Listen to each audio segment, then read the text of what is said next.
Muy buenas tardes, amigos. Pues en esta ocasión yo quiero comentar con ustedes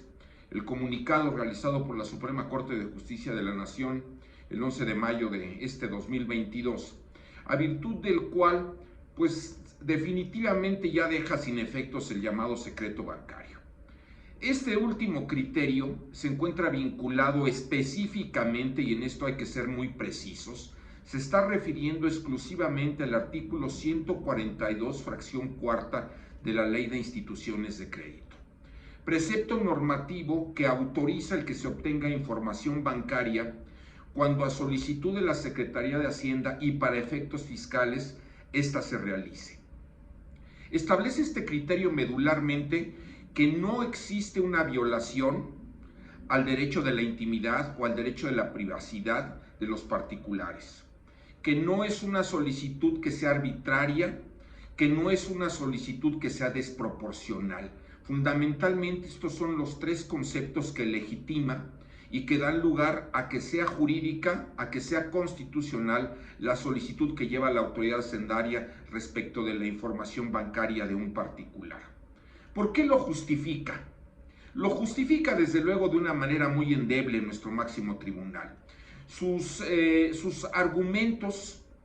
que sostienen este criterio de constitucionalidad son sumamente cuestionables. No son nuevos, ya encuentran antecedentes en otras resoluciones que ha emitido, pero en este caso específicamente lo que establecen es que los derechos no son absolutos. Concretamente que el derecho a la privacidad, el derecho a la intimidad, no es un derecho absoluto,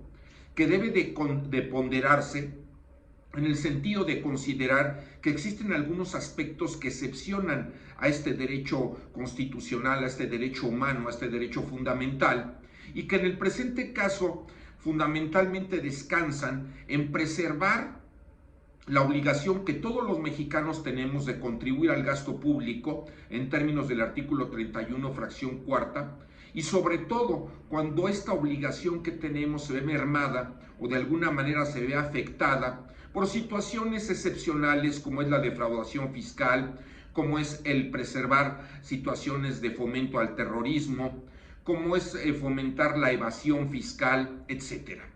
Esto evidentemente no justifica de ninguna manera el que la autoridad sin ningún requisito y únicamente como consecuencia de su voluntad, de su intención, sin contar con indicios mínimos que justifiquen la solicitud de la información que comentamos, pueda llevarla a cabo directamente a la Comisión Nacional Bancaria, quien en su calidad de intermediario le pedirá a la institución bancaria que corresponda proporcione la información bancaria del contribuyente, sin ninguna limitación e incluso sin hacerlo del conocimiento de la persona que está siendo investigada. Esto rompe principios constitucionales establecidos y que de ninguna manera pueden ser excepcionados bajo las premisas que he mencionado y que pretenden de una manera muy desafortunada ser la justificación de este criterio que emite nuestro máximo tribunal. Se viola, desde luego, el debido proceso. No, ¿por qué se viola? Pues porque ni siquiera existe un proceso, no existe ningún procedimiento a virtud del cual se concluya la legitimidad jurídica de esta solicitud de información a las instituciones bancarias por parte de la Secretaría de Hacienda y Crédito Público. Desde luego, se desconoce totalmente el secreto bancario y prácticamente se destierra de nuestro sistema jurídico. Aun cuando se haga énfasis en que es para efectos fiscales, el secreto fiscal se ve pisoteado, se ve abandonado respecto de su observancia, y a capricho de la autoridad fiscal se podrá solicitar la información financiera de un contribuyente sin ningún requisito previo. Adicionalmente,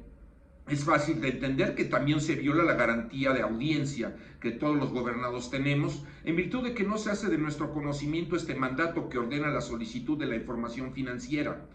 Es decir, es a capricho de la autoridad hacendaria, a capricho de la autoridad impositiva que se podrá solicitar esta información, sin que se encuentre incoado ningún procedimiento, sin que se encuentre justificado la legalidad de la emisión de este mandato, y lo que es más grave, en franca y absoluta contravención del secreto bancario, que constituye un pilar de nuestro sistema jurídico y preservaba más bien, de manera indiscutible la seguridad jurídica del gobernado. Esta tesis que pronto será publicada, evidentemente tiende a ser la expresión máxima de la arbitrariedad, del desconocimiento de la norma jurídica, quizás del sometimiento a intereses cuya naturaleza desconozco, pero que evidentemente de alguna manera permean esta parcialidad al momento de la emisión de la resolución, y que el único efecto que crean es en detrimento del particular. Cada vez la autoridad adquiere mayores facultades ajenas al control de la legalidad y de la constitucionalidad, en perjuicio del gobernado, que se ve desprovisto de medios de defensa para poder combatir este tipo de actuaciones. Es inadmisible que sin existir una justificación jurídica, una justificación lógica y desde luego una justificación constitucional, la autoridad pueda inmiscuirse en el conocimiento del patrimonio financiero de una persona con el único objeto de eventualmente conocer si llevó a cabo la comisión de una infracción. Es decir, ni siquiera se cuentan con los elementos mínimos que justifiquen la realización de este tipo de acciones. ¿Cuál es la respuesta o la situación en la que nos debemos de encontrar para efecto de combatir este tipo de situaciones tan perversas que se desprenden de la emisión de este criterio por parte de la Suprema Corte de Justicia de la Nación? Pues simple y sencillamente combatirlo. Tenemos que lograr que se cambie este criterio. Este criterio pisotea, anula, desconoce derechos fundamentales, derechos humanos, que a través del tiempo se habían consignado como verdaderas prerrogativas para el gobernado y que ahora de un plumazo, por un criterio aislado, insólito, injustificado, totalmente cuestionable, pretenden desconocerse. Como siempre, los invito a que visiten mis redes sociales: Instagram como Sánchez Soto Abogados, Facebook como Sánchez Soto Abogados y Gustavo Sánchez Soto,